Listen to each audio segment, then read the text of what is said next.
नमस्कार, माझ्या चॅनलवर आपलं स्वागत आहे। आज आपण एकदम वेगळ्या पद्धतीने नॉनव्हेजला विसरायला लावणारी अशी झणझणीत ओल्या पावट्याची रेसिपी बनवणार आहे, एकदम गावरान पद्धतीने। तर व्हिडिओ शेवटपर्यंत बघा। चला आपण रेसिपीला सुरुवात करूया, पण त्याआधी तुम्ही चॅनलला सबस्क्राईब केलं नसेल तर पटकन सबस्क्राईब करा। आज आपण पावट्याची रेसिपी बनवणार आहे, तर खूप वेगळ्या पद्धतीने आणि एकदम गावरान पद्धतीने बनवणार आहे। तर या पावट्याच्या शेंगा आपण अशा सर्व सोलून घेऊया। तर ही पावट्याची रेसिपी खायला एकदम खूप चविष्ट लागते। हिरवेगार 1 वाटी पावटे गावरान शेंगाचे सोलून घेतलेले आहेत।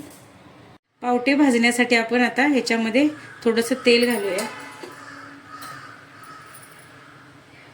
त्याच्यामध्ये आपण हे आता पावटे टाकून घेऊया।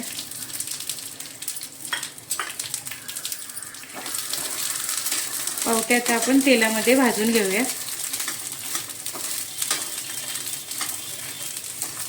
तर हे पावटे तेलात भाजून झालेले आहेत। तर ही पावट्याची रेसिपी नॉनव्हेज पेक्षाही खूप टेस्टी लागते। तर हे पावटे तुम्हाला फुलपात्राने किंवा वाटीने बारीक करायचे असले तरी तुम्ही ते करू शकता। आता आपण मसाला बनवूया। त्याच्यासाठी मी हे खोबरं बारीक करून घेतलेलं आहे। अर्धा चमचा जिरे, लसणाच्या पाकळ्या,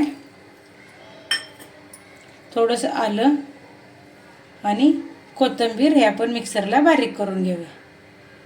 मसाला मिक्सरला बारीक करून घेतलेला आहे। तर कढई गरम करून घेतलेली आहे। त्याच्यामध्ये 1 चमचाभर आपण तेल घालूया। त्याच्यामध्ये आपण टाकूया थोडेसे जिरे। तर जिरे आता भाजून झालेले आहेत। तर त्याच्यामध्ये हा मी 1 बारीक चिरलेला कांदा घालूया। तर तो आपण आता तेलामध्ये भाजून घेऊया। कांदा भाजून झालेला आहे। तर आपण आता त्याच्यामध्ये टाकूया मिक्सरला वाटलेला मसाला।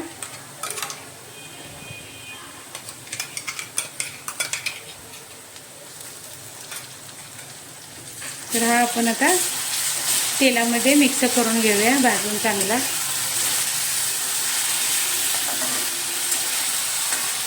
आता आपण त्याच्यामध्ये टाकूया थोडीशी हळद आणि आवडीनुसार लाल तिखट।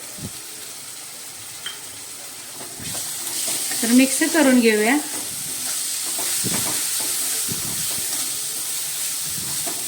चांगलं आपण हे तेलामध्ये भाजून घेऊया।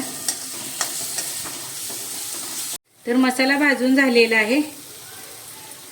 आता आपण त्याच्यामध्ये टाकूया भाजलेले पावटे।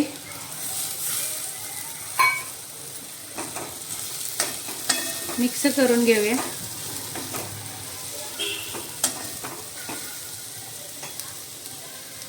आणि आपण आता त्याच्यामध्ये टाकूया हे मिक्सरचे भांडं आहे ते, त्याच्यामध्ये मी पाणी ओतलेलं आहे ते टाकूया धुवून घेऊन।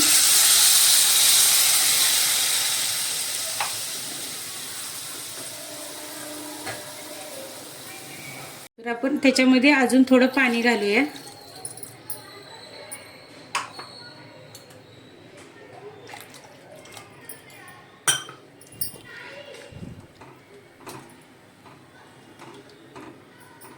तर आपण आता त्याच्यामध्ये टाकूया चवीनुसार मीठ। आता आपण त्याच्यामध्ये टाकूया भाजलेल्या शेंगदाण्याचे 4 चमचे कूट। उकळी आलेली आहे। तर आता आपण 15 मिनिटांसाठी एकदम बारीक गॅसवर शिजण्यासाठी ठेवूया। 15 मिनिटे झालेली आहेत। तर आता आपले पावटे शिजलेले आहेत। तर आता आपण त्याच्यामध्ये टाकूया कोथिंबीर,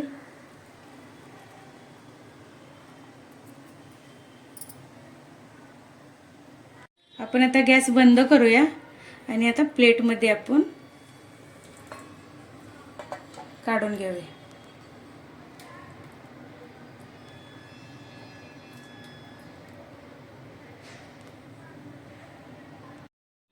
झणझणीत अशी गावरान पद्धतीची बनवलेली पावट्याची रेसिपी तयार आहे। तुम्हाला आजची रेसिपी आवडली असेल तर व्हिडिओला लाईक करा, शेअर करा आणि चॅनलला सबस्क्राईब केलं नसेल तर नक्की